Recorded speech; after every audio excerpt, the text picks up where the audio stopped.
I'm Stephen High. I'm here again with Larry Swedroe. Larry, whenever there's bad news in the markets or in the news, people have a tendency to want to get out of the market to sell their stocks. Is this a good strategy? It does seem logical, Stephen, to want to sell because the news is bad. The idea is there's bad news and therefore stocks should go lower. Right. But that's really a very poor strategy, and it's actually an illogical one. And the mistake is that people do what I call stage one thinking. They fail to ask the question, what next or what then?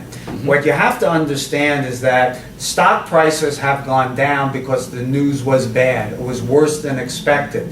An unexpected event happened, like a Japanese earthquake, which causes a tsunami and then disrupts supply chains around the world and maybe threatens a nuclear disaster. So stock prices have gone down because prices are low. It's not that the market has to go lower because the news is bad. The market price as it is today already reflects all that we currently know. And in fact, because prices have gone down and people perceive that there is a lot more risk and that's why prices fell, actually, if you sell then, you're doing something irrational because you bought when prices were higher, meaning expected returns were lower. Right. Now prices are lower, meaning expected returns are higher.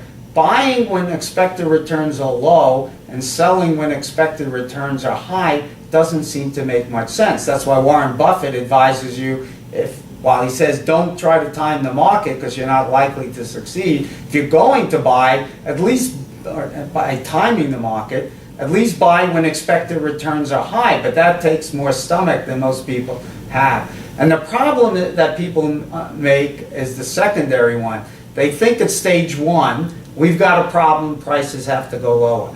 But what they fail to account for is what I call stage two thinking, asking the question, what then? So whenever we have a crisis, Stephen, do governments, central bankers, the policymakers, do they sit there and do nothing?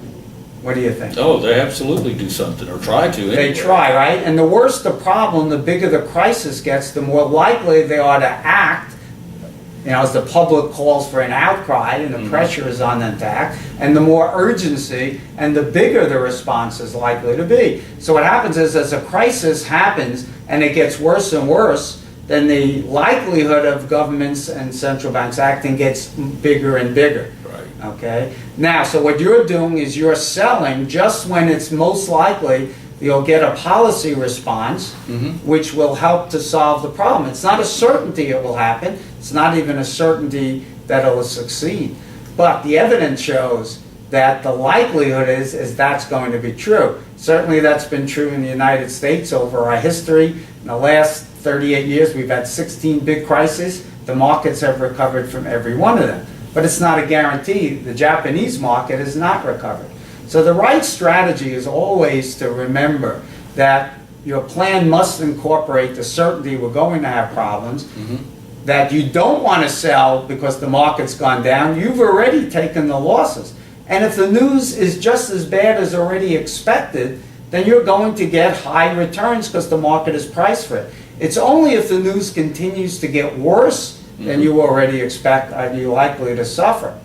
And that's always a possibility. So you don't want to take more risk than you have what we call the ability, willingness, and need to. So whenever you're tempted to sell because there's bad news, you have to ask yourself the question, what do I know that everyone doesn't know? And the answer is probably nothing. Are prices already low because the news is out and it's already reacted, and now I'm selling when expected returns are high? The answer is going to be yes. That doesn't seem to be a prudent strategy.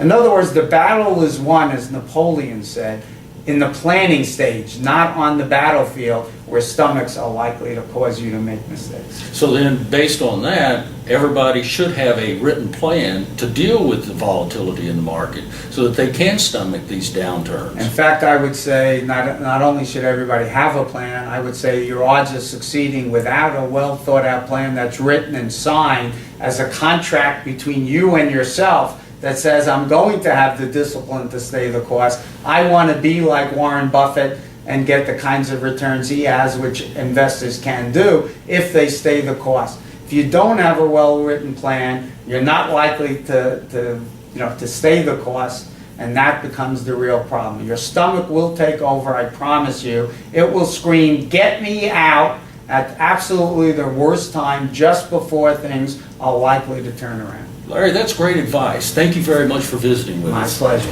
Thank you.